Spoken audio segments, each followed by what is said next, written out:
น้อยหรือว่าอิริยาบถใหญ่หรือว่าจะเป็นจิตตชรูปที่เกิดการทำให้เกิดกายวิญญัตวจีวิญญัตออกมาเป็นกรรมนะครับออกมาเป็นกายกรรมวจีกรรมแล้วก็มโนกรรมล้วนแล้วแต่เกิดทางมโนทวารวิถีทั้งหมดส่วนปัญจทวารวิถีหรือวิถีทางตาหูจมูกลิ้นกายทำได้เฉพาะจิตตชรูปสามัญนั่นก็คือทำจิตตชรูปในการหายใจการเต้นของชีพจรการเต้นของหัวใจการฉีดของปอดในเรื่องของการหายใจเข้าหายใจออกแล้วก็ถ้าจะทำกรรมทางมโนทวารก็ได้เฉพาะในส่วนที่เป็นกรรมที่เป็นอินทรีย์สังวรก็เป็นศีลได้นะเป็นอินทรีย์สังวรทางตาก็ปิดกั้นอกุศลไม่ให้ไหลเข้ามาทางตาสังวรทางหูเมื่อฟังแล้วไม่ให้จิตนี้เป็นอกุศลเป็นบาปสังวรทางจมูกเมื่อดมกลิ่นแล้วก็ไม่ทำให้เกิดความยินดียินร้ายไม่ทำให้เกิดการพิจารณาธรรมทั้งหลายสังวรทางลิ้นก็ทำให้ไม่มีบาปมีอกุศลเข้ามาทางทวารทางลิ้นสังวรทางกายก็ไม่มีอกุศลเข้ามาทางกายอันนี้เป็นปัญจทวารวิถีทำได้อย่างเดียวนั่นก็คืออินทรีย์สังวรจะทำกายวิญจะทำกรรมทางกายไม่ได้ทำกรรมทางวาจาก็ไม่ได้มีทางใจอย่างเดียวแต่เป็นอินทรีย์สังวรปิดกั้นไม่ให้อกุศลเข้ามาทางใจนะครับรายการนี้เป็นรายการศึกษาพระธรรมคำสั่งสอนของพระเจ้านะครับทางสถานีวิทยุเราศึกษาพระธรรมคำสั่งสอนของพระสัมมาสัมพุทธเจ้าในนิกายเถรวาทพร้อมทั้งอรรถกถาฎีกาอนุฎีกาโยชนาคันธีเท่าที่เราจะสามารถที่จะสืบค้นแล้วก็นำมาพูดคุยกับท่านผู้ฟังและผู้ชมทางสถานีวิทยุวัดฝายหินจังหวัดเชียงใหม่เป็นรายการที่นำเสนอทุกๆวันพฤหัสวันศุกร์ตั้งแต่เวลา18 นาฬิกาถึง19 นาฬิกาถ้าไม่มีรายการถ่ายทอดสดของทางสถานีเราก็จะกลับมาพบกันตามปกตินะครับเราก็ยังศึกษาในเรื่องของภวังคจิตอยู่นะเพราะว่าภวังคจิตมีความสำคัญในการที่จะทำให้เกิดมโนทวารวิถีมโนทวารวิถีมีจิตตขณะอยู่3ขณะเท่านั้นเองก็คือ1ก็คือได้แก่อาวชนะจิต2ได้แก่ชวนาจิต3ได้แก่ตถาลัมมณจิตแต่ตถาลัมมณจิตจะเขาไม่ได้เกิดทุกวิถีไม่ได้เกิดกับทุกวิถีเขาจะเกิดกับวิถีที่มี1ก็คือมีกรรมอารมณ์2ก็คือกรรมชวนะ3ก็คือกรรมบุคคลแล้วทางมโนทวารวิถีนี้ จะต้องเป็นนิพพันนรูปเป็นอารมณ์เท่านั้นที่จะมีตถาลัมมนาจิตเพราะฉะนั้นเราก็ไม่ได้เขียนลงในวิถีเราก็จะเขียนเฉพาะวจนะจิตแล้วก็ชวนาจิตเท่านั้นเองถ้าพูดถึงทางมโนทวารวิถีก็มีวิสยปวัตติโดยในอภิธรรมมัทธสังคหะก็จะมีสองอย่างก็คืออัตติวิภูตาลมกับวิภูตาลมมีแค่สองอย่างนะครับแต่ถ้าเป็นในอัตถกถาหรือปริกาของอภิธรรมมัทธสังคหะก็จะกล่าวถึงวิสยปวัตติอยู่สี่อย่างด้วยกันหนึ่งก็คืออัตติมหันตาลมสองก็คืออัตติวิภูตาลมนะครับทำใจหนึ่งคืออัตติวิภูตาลม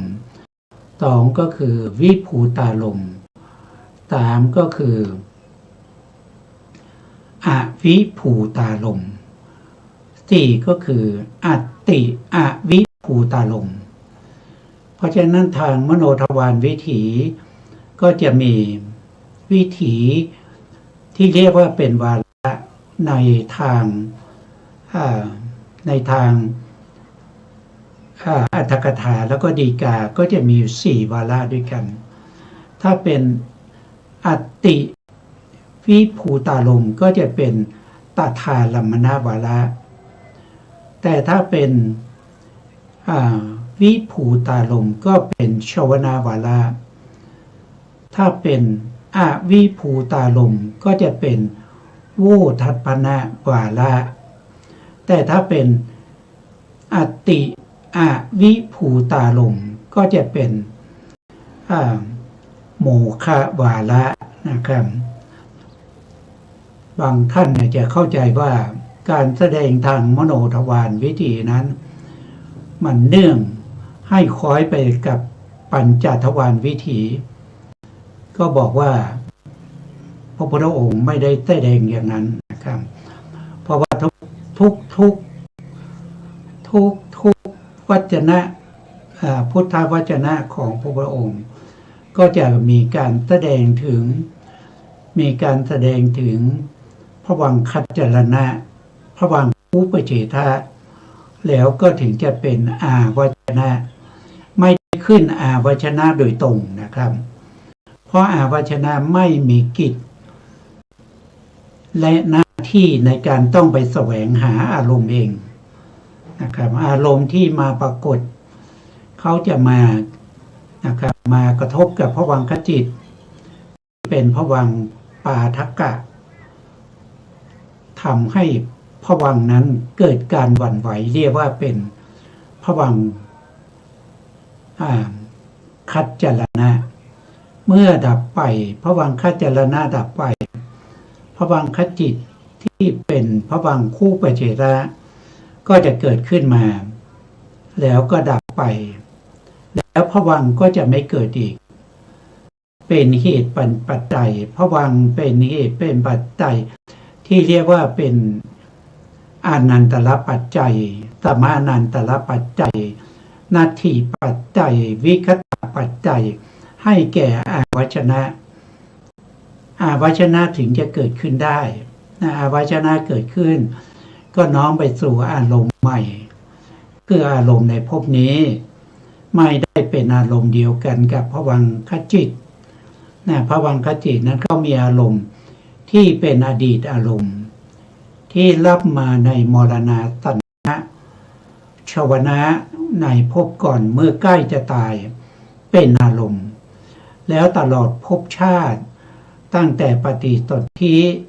ภวังคจิตแล้วก็จุติจิตในภพเดียวกันย่อมมีอารมณ์อย่างเดียวกันคืออารมณ์ที่รับมาจากมรณะสัญญาชวนะในภพก่อนเมื่อใกล้จะตายซึ่งเป็นอดีตอารมณ์ภวังคจิตถ้าสรุปแล้วอารมณ์ของเขาก็จะมีอยู่3อย่างนะครับว่าโดยย่อๆก็ ก็จะมีหนึ่งคือกรรมอารมณ์สองก็คือกรรมนิมิตอารมณ์สามก็คือได้แก่ได้แก่ได้แก่คตินิมิตอารมณ์นะครับตามอารมณ์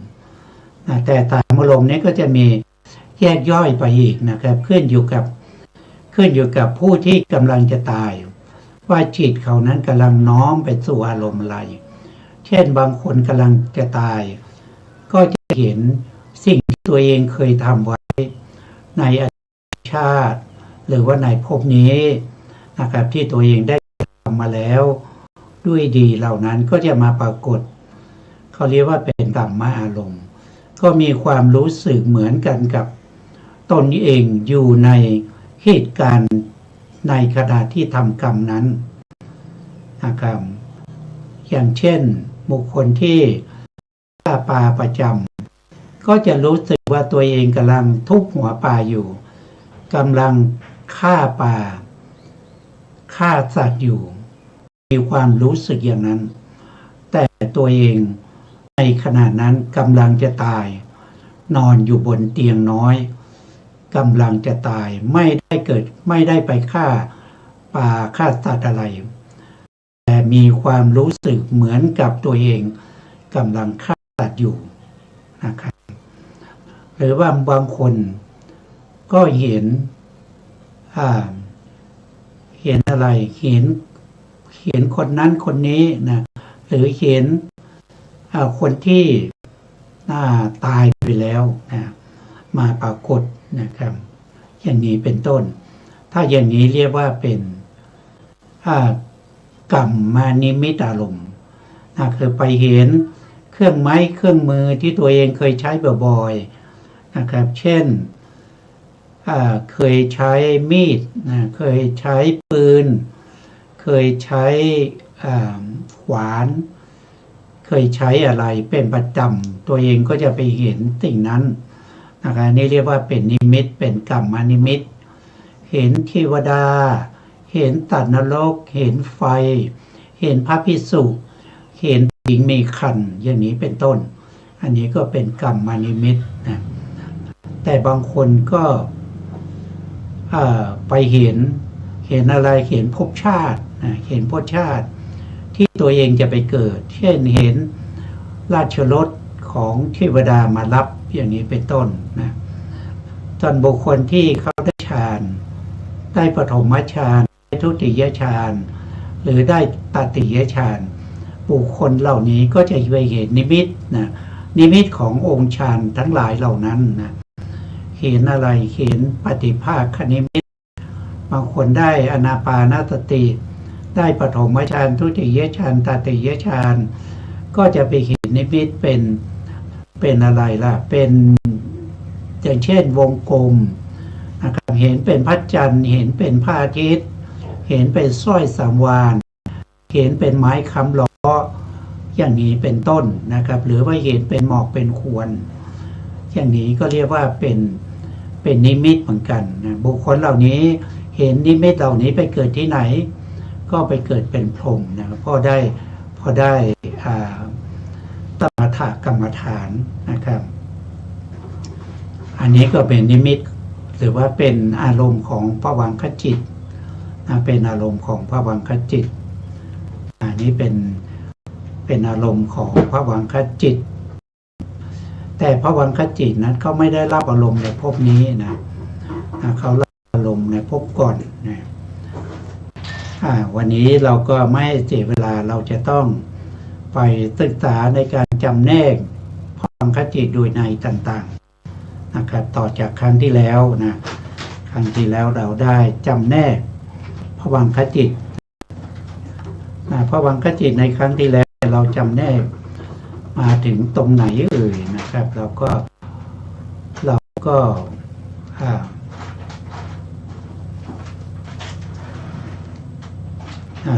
จะ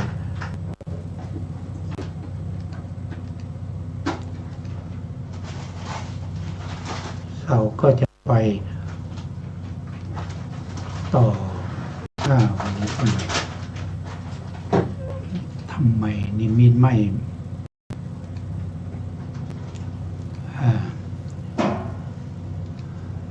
เราก็จะไปดูไอ้ที่เราได้ติดตาค้างไว้นะครับได้ติดตาค้างไว้ในครั้งก่อนนะ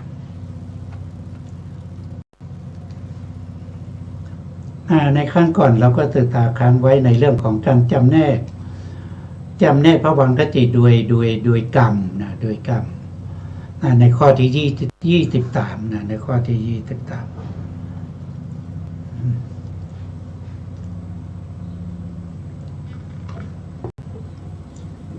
ในข้อที่23นะครับบอกว่าในข้อที่23ท่านบอกว่าภวังคจิตและเจตสิกที่ประกอบอะไรประกอบกับภวังคจิตนะครับเป็นนานัคคณิกกรรมะไม่ได้คือหมายถึงว่าเป็นกรรมที่ให้ผลไม่ได้นะเป็นกรรมที่ให้ผลไม่ได้เพราะภวังคจิตนั้นไม่ใช่อกุศลไม่ใช่อกุศลจิตนะครับตรงนี้ต้องมีจิตด้วยนะไม่ใช่อกุศลจิตแล้วก็ไม่ใช่กุศลจิตนะครับเพราะฉะนั้นเขาจะไม่ได้ให้ผลนะเขาไม่ได้ให้ผลเพราะว่าเขาเป็นผลของกุศลและอกุศลไปแล้วนะท่านบอกว่าแต่ตัวเจตนานะครับแต่ตัวเจตนาเจตสิกนั้นเป็นตาชาตกรรมะนะเป็นตาชาตกรรมะปัจจัยนะตรงนี้มีปัจจัยด้วยนะเป็นตาชาตกรรมะปัจจัยก็คือตัวเจตนาที่เกิดพร้อมกันกับภวังคจิตนั้นนะครับเป็นตาชาตกรรมะปัจจัยนะไม่ใช่นานัคคณิกกรรมะถ้านานัคคณิกกรรมะก็คือหมายถึงว่ากรรมกับผลของกรรมนั้นเกิดคนละขณะหมายถึงกรรมที่ทำไว้ก่อนแล้วก็ตอนหลังก็จะให้ผลอย่างนี้เรียกว่าเป็นนานัคคณิกกรรมะปัจจัยแต่ถ้าเป็นตาชาตกรรมะตาชาตกรรมะก็คือเกิดพร้อมกับจิตนั้นเลยเกิดพร้อมกับจิตนั้นเลยแล้วถ้าเกิดพร้อมกับจิตที่เป็นอพยากตะเช่นวิปากจิตแล้วก็กิริยาจิตเขาจะไม่ให้ผลนะเขาจะไม่ให้ผลนะอันนี้ก็จำแนกโดยความเป็นกรรมเราภวังคจิตมีเท่าไหร่นะถ้าถามพวกที่เขาเรียนพระอภิธรรมเขาก็เข้าใจแล้วก็ตอบได้นะแต่ถ้าเราไม่ได้เรียนเราก็ฟังบ่อยๆเราก็จะจำได้เองนะภวังคจิตก็จะมีอยู่19ดวงด้วยกันนะครับดวงที่1ก็เกิดในอบายภูมินะเรียกว่าอุเบกขาสันติละนะอกุศลวิบากเป็นภวังคจิตของบุคคลที่เกิดในอบายภูมิเกิดเป็นเดรัจฉานเป็นเปรตเป็นอสุรกายเป็นสัตว์นรกนะครับอันที่2ก็คือภวังคจิตที่เกิดเป็นมนุษย์แล้วก็เป็นเทวดา6ชั้นนะตั้งแต่จาตุมาราชิกาไปจนถึงปาลนินมิตวัตตินะภวังคจิตเหล่านั้นนะครับก็จะมีอยู่9ดวงนะ9ดวงก็คือได้แก่อุเบกขาสันติละนะกุศลวิบาก1แล้วก็มหาวิบาก8ดวงนะครับรวมแล้วก็เป็น9ดวงให้ผลไปเกิดในมนุษย์ภูมิแล้วก็เทวดาอีก6ภูมิรวมเป็นกามตุกติภูมิ7นะกามตุกติภูมิ7อันนี้ก็ได้เท่าไหร่ได้ทั้งหมด10ดวงแล้วนะเพราะว่าคจิต10ดวงที่เป็นไปในกามภูมิ11นะแล้วเหลืออีก9นะ9นั้นก็คือได้แก่รูปาวจระวิบาก5นะอันนี้ก็จะให้ไปเกิดเป็นพรหมนะเกิดตั้งแต่ปฐมฌานพรหมนะไปจนถึงจตุรฌานภูมิ จนถึงนู่นเลยนะครับจนถึงสุทธาวาสภูมิถึงอากินิฐาพรหมนะอันนี้ก็เกิดจากภวังคจิตที่เป็นของพระพรหมมีอยู่5นะ5ดวงนี้ทำให้เกิดในรูปภูมิเรียกว่ารูปาวจรวิปากจิต5นี่ก็ได้มา15นะต่อมาก็จะเหลืออีก4ใช่ไหมครับเพราะว่ามีอยู่19นั่นก็คือได้แก่อารูปาวจรวิปากจิต4ทำให้ไปเกิดในอรูปภูมิเกิดเป็นบุคคลที่ไม่มีรูปมีแต่นามมีแต่เวทนาขันธ์สัญญาขันธ์สังขารขันธ์แล้วก็วิญญาณขันธ์ไม่มีรูปขันธ์มีอยู่4ดวงนะที่ดวงก็คืออากาสานัญจายตนะวิบากวิญญาณัญจายตนะวิบากอากินจัญญายตนะวิบากเนวสัญญานาสัญญายตนะวิบากมาจำแนกโดยความเป็นกรรมได้เฉพาะสหชาตกรรมนะครับทั้งหมด15ดวงโทษทีทั้งหมด19ดวงจำแนกโดยการโดยกรรมนะครับไม่สามารถจำแนกโดยความเป็นนานัคคณิกกรรมได้แต่ตัวเจตนาที่อยู่ในภวังคจิตเหล่านั้นสามารถจำแนกเป็นสหชาตกรรมนะครับต่อไปก็จะเป็นข้อที่24นะ24เรื่องของกรรมนะตรงนี้ท่านเพิ่มเติมท่านบอกว่าภวังคจิตไม่ได้เป็นกรรมนะไม่ได้เป็นกรรมไม่ว่าจะเป็นไม่ได้เป็นกรรมท่านว่าถ้าเป็นนะครับถ้าเป็นสหชาตกรรมเนี่ยเขาจะเรียกว่าเป็นสังวิธานกิจทำหน้าที่ปรุงแต่งเพื่อให้จัดแจงให้สำเร็จกิจสังวิธานจิตคือตัวสหกรรมนั้นจะเป็นตัวจัดแจงในสัมปยุตธรรมให้ทำหน้าที่ของใครของมันนะครับอย่างจิตก็คือทำหน้าที่เป็นภวังคจิตเป็นประธานนะเป็นประธานของสัมปยุตธรรมที่เกิดร่วมกันนะครับแล้วก็เจตสิกอื่นๆก็ทำหน้าที่ของใครของมันอย่างเช่นภวังคจิตมีเจตสิกที่เป็นผัสสะอย่างเงี้ยผัสสะก็จะทำหน้าที่ในการประชุมของธรรม3อย่างธรรม3อย่างได้แก่อะไรก็คือได้แก่1ก็คืออารมณ์2ก็คือได้แก่ทวาร3ก็คือได้แก่มโนวิญญาณนะครับเมื่อทำ3อย่างนี้ประชุมกันผัสสะก็จะเกิดนะผัสสะที่เราพูดถึงคือผัสสะที่อยู่ในภวังคจิตนะครับทำหน้าที่การประชุมก็คือทำหน้าที่ในการประชุมเป็นผู้ที่จัดแจงให้มีการประชุมระหว่างอารมณ์แล้วก็มโนแล้วก็มโนวิญญาณนะครับถ้าเป็นเวทนาก็มีการเสวยอารมณ์เวทนาที่อยู่ในภวังคจิตก็จะเสวยอารมณ์อะไรภวังคจิตนี่มีเวทนาอยู่2อย่างนะ1ก็คือสมนัสเวทนาก็เสวยอารมณ์ที่ดีนะเสวยอารมณ์ที่ดีนะครับอันหนึ่งก็เป็นอุเบกขาเวทนาเสวยอารมณ์ที่กลางๆนะครับจะว่าดีก็ไม่ใช่จะว่าไม่ดีก็ไม่ใช่นะครับเป็นอารมณ์ระดับกลางๆก็เป็นอุเบกขานะครับอันนี้ก็เป็นเวทนานะครับเอกคตาก็คือได้แก่อะไรเอกคตาก็คือได้แก่สมาธิส สมาธิในที่นี้หมายถึงคณิกะสมาธินะไม่ใช่อุปจารสมาธิไม่ใช่อัปปนาสมาธินะสมาธิมีอยู่3อย่างหนึ่งคือคณิกะสมาธิ2คืออุปจารสมาธิ3อัปปนาสมาธิแต่สมาธิที่อยู่ในภวังคจิตนั้นเราเรียกว่าเป็นคณิกะสมาธินะได้แก่เอกคตาเจตสิกอย่างนี้เป็นต้นนะครับอันนี้ก็เป็นหน้าที่ของสหชาตกรรมนะ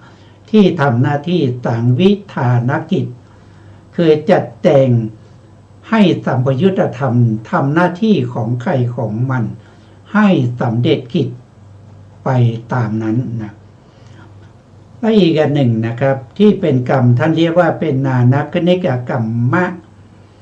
นานัคคณิกกรรมะปัจจัยนะหรือเรียกว่าเป็นพีชนิธานกิจพีชนิธานกิจนั้นคือทำหน้าที่เพาะเชื้อเผ่าพันธุ์ของตัวเองเอาไว้นะเพื่อให้เกิดผลทีหลังนะครับแต่ภวังคจิตนั้นเป็นวิปากจิต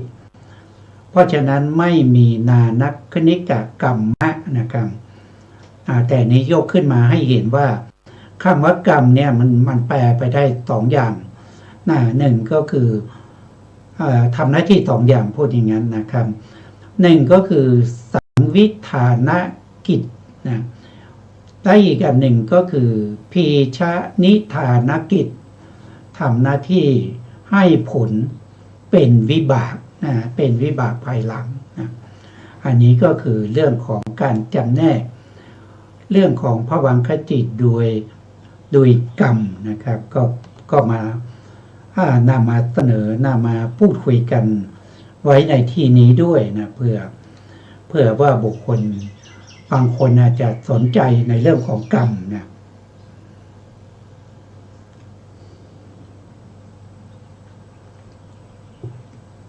ต่อไปก็คือข้อที่25นะ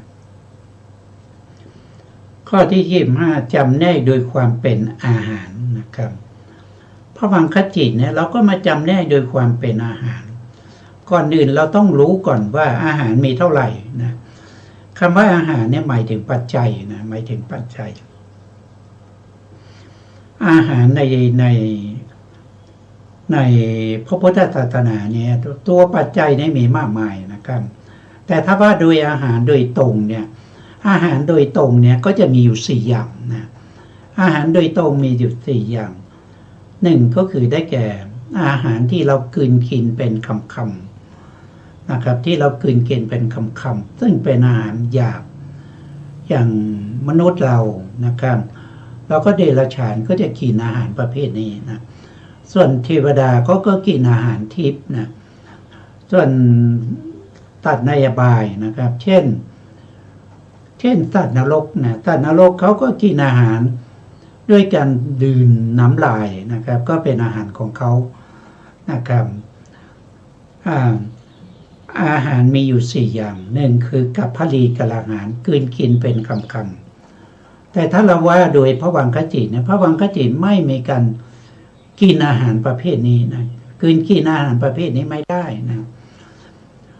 แล้วก็อาหารอีก3อย่างนั้นเราเรียกว่าเป็นนามอาหาร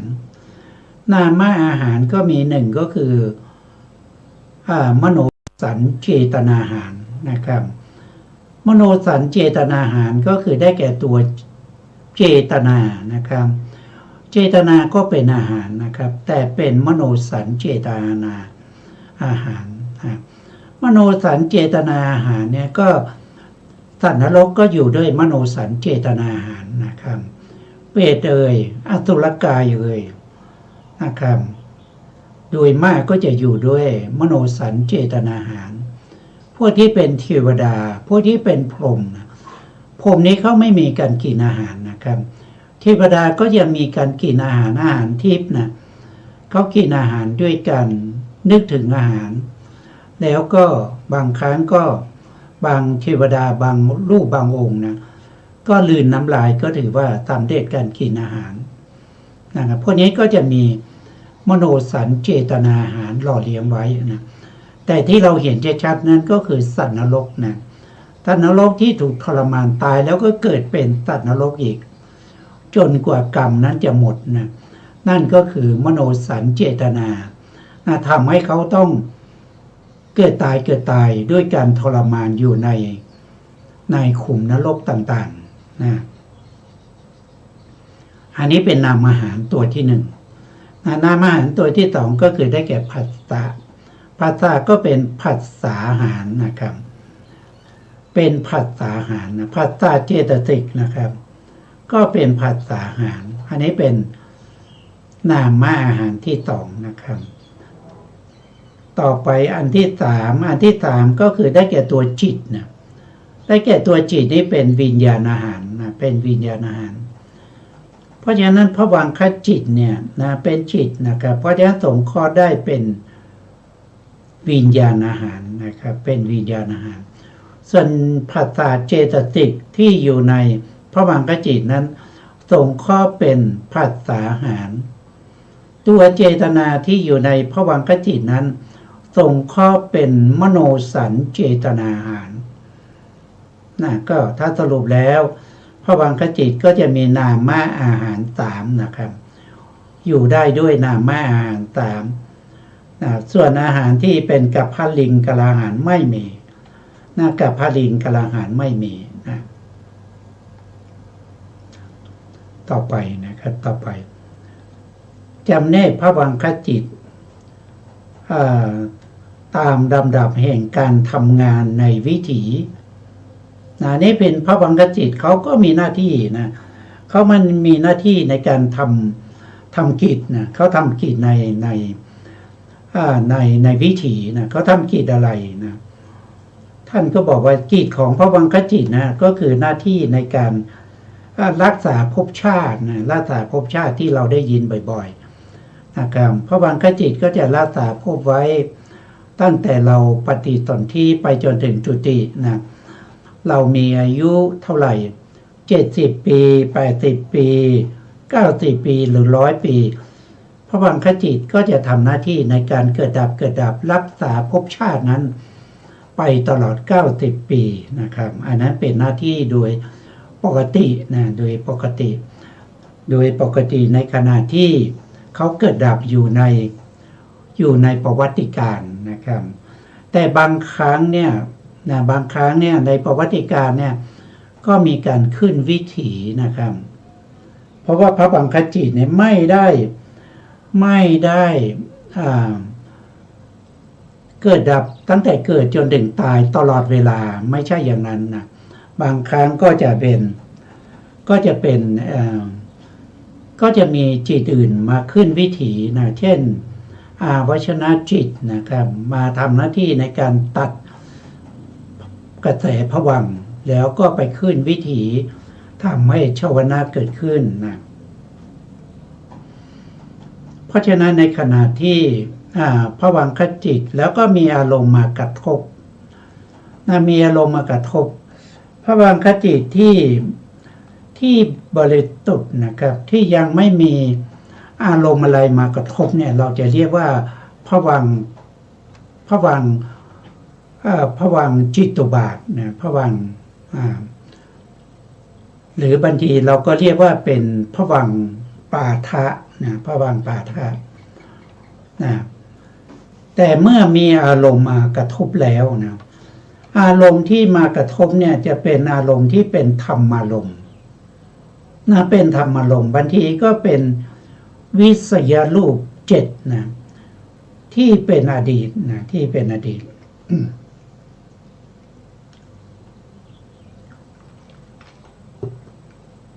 ที่เป็นอดีตแต่บางครั้งวิสยรูป7ที่มาปรากฏเป็นปัจจุบันก็มีสำหรับบุคคลที่เขาได้ฌานปัญญานะเขาได้ฌานปัญญามีตาทิพย์นะมีตาทิพย์มีหูทิพย์อย่างเงี้ยเขาก็สามารถที่จะเห็นรูปนะเห็นรูปที่เป็นปัจจุบันได้เห็นทางไหนเห็นทางอภิญญาคือตาทิพย์นะ บางคนได้ยินเสียงนะที่เป็นปัจจุบันเขาก็ได้หูทิพย์นะพวกนี้ก็สามารถรับอารมณ์ที่เป็นปัจจุบันได้นะแต่ส่วนมากแล้วจะรับอารมณ์ที่เป็นอดีตนะที่เป็นอดีตเพราะฉะนั้นอารมณ์ที่มากระทบภวังคจิตนะเป็นได้ทั้งธรรมารมณ์แล้วก็เป็นได้ทั้งเป็นได้ทั้งวิสยรูปนะวิสยรูปหรือปัญจลมนั่นเองนะปัญจลมนะปัญจลมเนี่ยจะถ้าว่าโดยถึงปัญจลมเนี่ยมีแค่4นะครับแต่ถ้าว่าโดยวิสยรูปเนี่ยจะมีอยู่7อย่างนะมีอยู่7อย่างก็ต่างกันตรงนี้นะถ้าเป็นปัญจลมที่มากระทบนะก็มี4ก็คือสีรูปสีนะครับก็คือรูปอันเดียวกันสีเสียงกลิ่นนะสีเสียงกลิ่นแล้วก็โผฏฐัพพะนะก็จะมีอยู่4อย่างอันนี้เรียกว่าวิสยรูปเรียกว่าวิสยรูปเรียกว่าวิสยรูปนะเรียกว่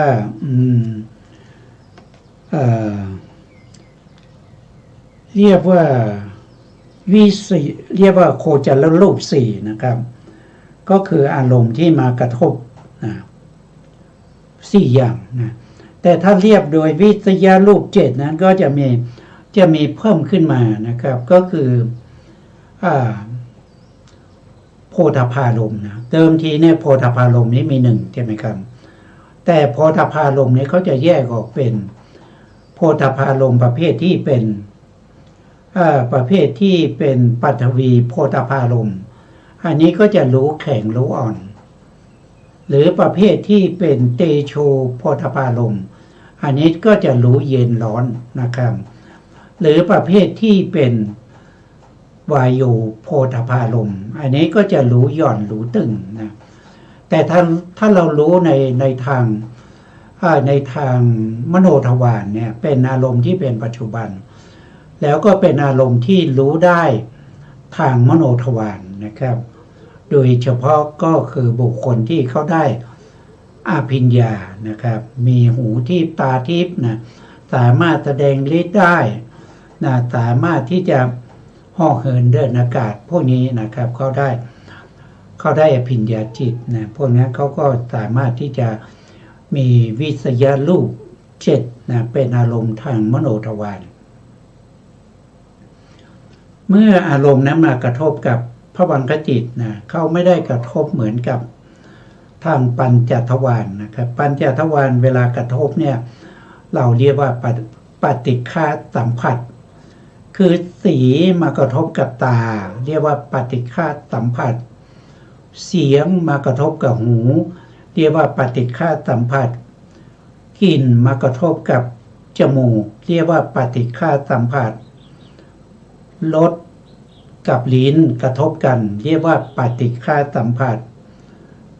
กายกระทบกับความเย็นความร้อน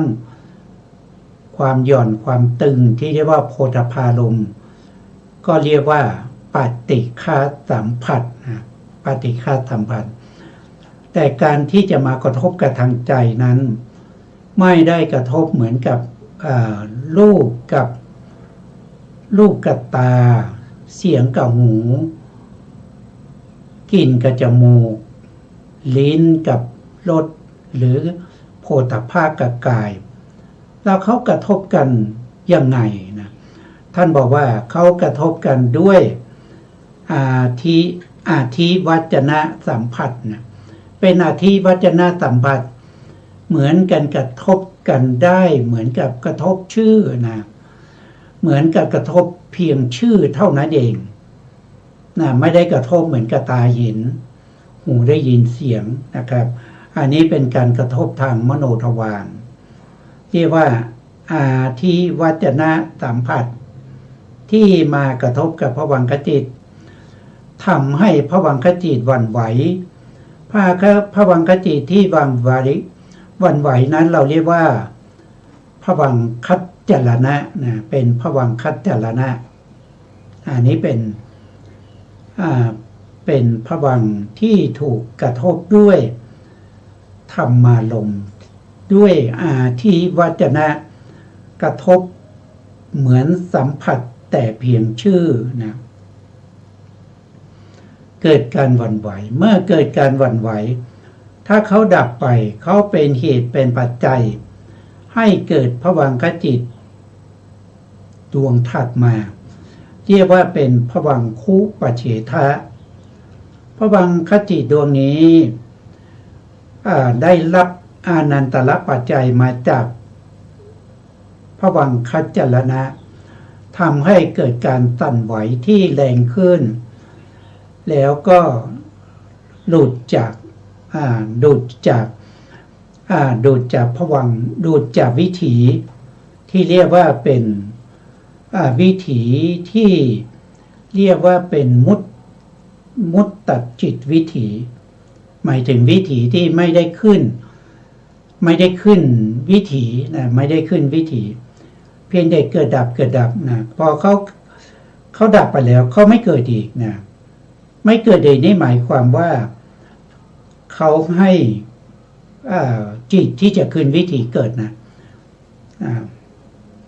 ฉะนั้นจึงเรียกว่าเป็นภวังคุปเฉทะภวังคุปเฉทะในบางครั้งเราก็จะเรียกว่าเป็นภวังค์ที่อาวัชนะตัดกระแสภวังค์ก็คืออาวัชนะเกิดหลังจากที่ภวังคูปเฉทนะภวังคูปเฉทะดับไปนะครับอาวัชนะก็จะเกิดอาวัชนะเกิดขึ้นทำหน้าที่อาวัชนะรับอารมณ์ใหม่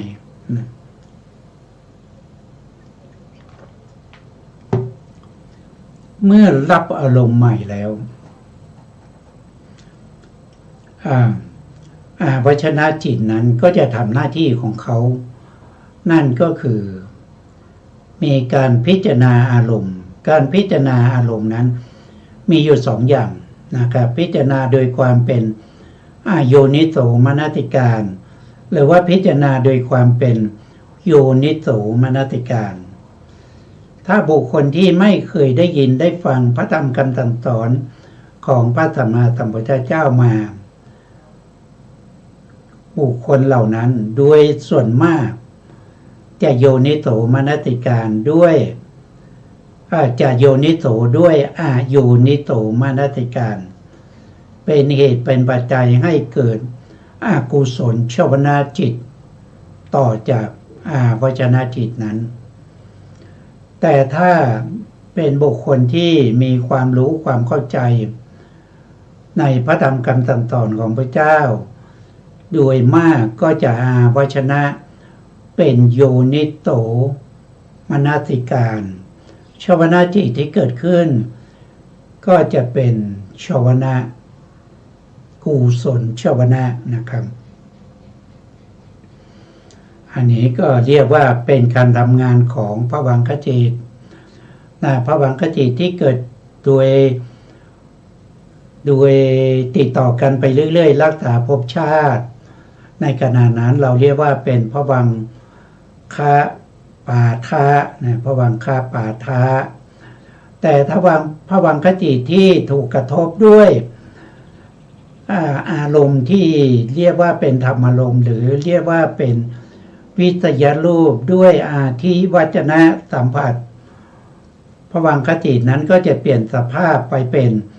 ภวังคัจจรณะไม่ได้เป็นภวังคปาทะนะครับไม่ได้เป็นภวังคปาทะแล้ว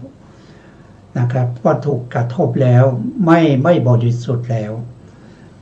วภวังคจิตที่เกิดขึ้นหนึ่งขณะแล้วดับไปเรียกว่าภวังคุปเฉทะนะครับนี่ก็เป็นหน้าที่ของภวังคจิตในวิถีในวิถีต่อไปนะครับจำแนกภวังคจิตโดยในแห่งปฏิจจสมุปบาทนะครับในที่27นะภวังคจิตนะครับถ้าเราจำแนกโดยความเป็นองค์แห่งปฏิจจสมุปบาทเขาก็เป็นอะไรได้นะเขา เขาเป็นอวิชชาได้ไหมนะอวิชชาได้แก่อะไรอวิชชาก็ได้แก่โมหะเจตสิกนะในภวังคจิตทั้ง19ดวงนั้นไม่มีโมหะมูลจิตเพราะฉะนั้นเขาสงเคราะห์โดยความเป็นวิญญาณไม่ได้เพราะโทษทีเขาจำแนกโดยความเป็นอวิชชาไม่ได้นะเป็นอวิชชาไม่ได้นะแล้วต่อมาก็คืออวิชชาก็เป็นปัจจัยให้เกิดสังขารใช่ไหมครับอวิชชาเป็นปัจจัยให้เกิดสังขารทีนี้สังขารนั้นก็คือได้แก่ตัวเจตนาเจตนาในที่นี้ตัวสังขารนั้นเขามุ่งหมายเจตนาที่เป็นกายสังขารวจีสังขารมโนสังขารหรือเรียกหรือบางทีท่านก็สงเคราะห์โดยความเป็นบุญญาภิสังขารได้แก่กุศลกามกุศลแล้วก็รูปาวจรกุศลแต่ภวังคจิตไม่ใช่กุศลเพราะนั้นสงเคราะห์โดยความเป็นสังขารไม่ได้แล้วก็ยังมีอีกอันหนึ่งนะครับเป็นอบุญญาภิสังขารบุญญาภิสังขารนั้นคือมุ่งหมายเอากุศลและจิต12ดวงนั้นแต่ภวังคจิตเนี่ยไม่ใช่อกุศลนะครับไม่ใช่อกุศลก็เลยไม่ได้สังขารนะไม่ได้สังขารแล้วอันที่สามเนี่ยท่านมุ่งหมายถึงอาเนญชาภิสังขารอาเนญชาภิสังขารนั้นก็คือได้แก่อารูปาวจรกุศลนะอารูปาวจรกุศลที่เป็นอากาสานัญจายตนะกุศลที่เป็นวิญญาณัญจายตนะกุศลที่เป็นอากินจัญญายตนะกุศลที่เป็นเนวสัญญานาสัญญายตนะกุศลเป็นกุศลหมดเลยแต่เป็นกุศลที่อยู่ในอรูปนะครับเพราะฉะนั้นภวังคจิตเนี่ยเขาไม่ได้เป็นกุศลนะเขาเป็นวิบากนะเขาเป็นจิตที่เป็นวิบากของกุศลและอกุศลเราก็ทำหน้าที่ในการรักษาภพชาติฉะนั้นภวังคจิตจะสงเคราะห์โดยความเป็นสังขารไม่ได้นะครับเราได้สองอย่างแล้วนะครับสองอย่างที่ภวังคจิตสงเคราะห์ในองค์ปฏิจจสมุปบาทไม่ได้นั่นก็คืออะไรก็คือหนึ่งก็คือสงเคราะห์โดยความเป็นอวิชชาไม่ได้เพราะเขาไม่ใช่อกุศลจิตแล้วเขาสงเคราะห์โดยความเป็นสังขารก็ไม่ได้เพราะเขาไม่ได้เป็นบุญญาภิสังขารบุญญาภิสังขารแล้วก็อาเนญชาภิสังขารเขาไม่ได้เป็น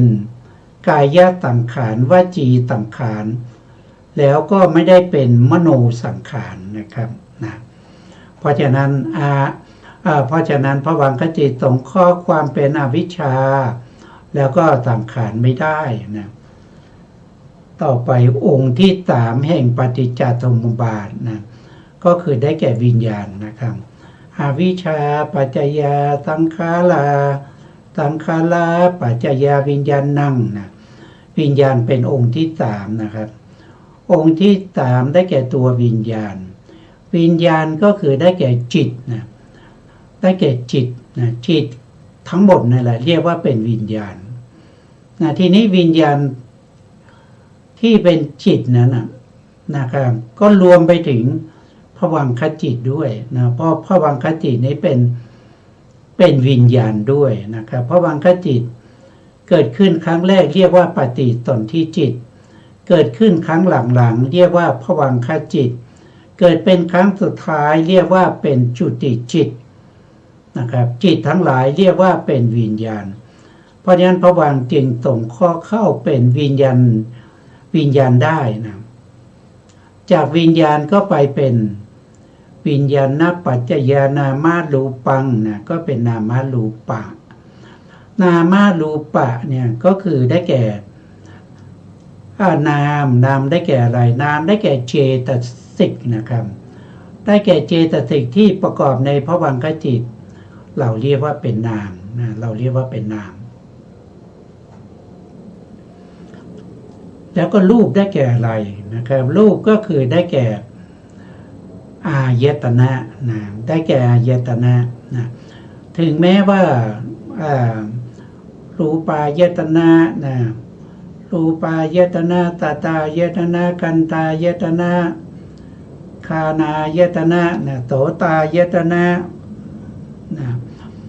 ตัทธายตนะก็ไม่มีนะมีแต่นามคือเจตสิกที่ประกอบอยู่ในภวังคจิตก็สงเคราะห์องค์ที่วิญญาณเป็นปัจจัยให้เกิดนามรูปเราก็สงเคราะห์โดยความเป็นนามได้นะแต่โดยความเป็นรูปไม่ได้แต่เขาเป็นองค์เดียวกันนะเพราะฉะนั้นก็นำมานะครับนำมารวมกันเลยนะนำมารวมกันเลยนะครับ ต่อไปนามารูปาปัจจยาตลายตนังนะตลายตนะตลายตนะก็ส่งข้อได้นะครับส่งข้อได้คืออะไรก็คือมนายตนะก็คือได้แก่ภวังคจิตแล้วก็เจตสิกทั้งหลายที่ประกอบในภวังคจิตก็เป็นธรรมายตนะก็สามารถส่งเคราะห์ตลายตนะได้นะครับวันนี้เวลาเราหมดแล้วนะครับเพราะฉะนั้นเราก็จะคืนเวลาให้ทางสถานีต่อไปนะครับซึ่งรายการนี้เป็นรายการที่ศึกษาพระธรรมคำสั่งสอนของพระเจ้านะครับแต่วันนี้เวลาหมดนะครับเราจะมาพบกันใหม่ในครั้งต่อไปนะครับสุดท้ายนี้นะครับ ก็ขอกราบขอบคุณพระครูสมุทรวิศวัตรวรกิจโยผู้อำนวยการสถานีวิทยุเพื่อการศึกษาพระพุทธศาสนาและวัฒนธรรม FM 104.5 เมกะเฮิรตซ์วัดไฝหินจังหวัดเชียงใหม่และขอกราบขอบคุณพระครูสมุทรขอบคุณพระครูปริยัติยานุศาสตร์ขอบคุณท่านผู้ฟังและผู้ชมทุกท่านนะครับที่ให้เกียรติติดตามในรายการพระไตรปิฎกลอยฟ้าพบกันใหม่ในครั้งต่อไปครับ